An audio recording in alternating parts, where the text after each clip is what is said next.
Hello বন্ধুরা, তো দেখো চলে আসলাম দুপুরে খাবার দিতে সবাইকে। তো মায়ের খাবার দেওয়া হয়ে গেছে, মা দিয়ে আসলাম যেহেতু শরীর খারাপ, তো মা খাওয়া শুরু করে। আর ছেলে আজকে স্কুলে আর যায়নি, ছেলেকে স্নান ও করতে গেছে, তারপরে খেতে দেবো।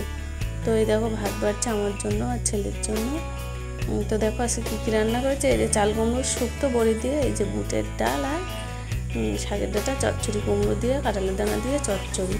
এই দেখো দিচ্ছি ছেলেকে, ও তো আর কুমড়ো তেঁতোটা আর খাবে না, তো তার জন্য দেখো ওকে ডাল দিয়ে আর একটু চচ্চড়ি থেকে বেছে বেছে দিলাম, ডাঁটা ছাড়া।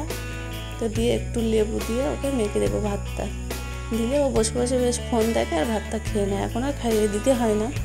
তো এখনকার বাচ্চাদের যেটা মানে হয়েছে ইচ্ছা ওদের, তো ফোন দিলে খেয়ে নেয়, আমাকে আর মানে ওই সময়টা নষ্ট করতে হয় না, পিছনে ওই খেয়ে নেয়।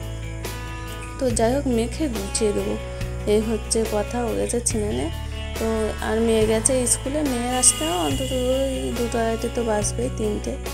তো যাই হোক ঠিক আছে বন্ধুরা, খাওয়া দাওয়াটা কমপ্লিট করি। আর আজকে যেহেতু শনিবার, বুঝতেই পারছো পুরোটাই কিন্তু নিরামিষ।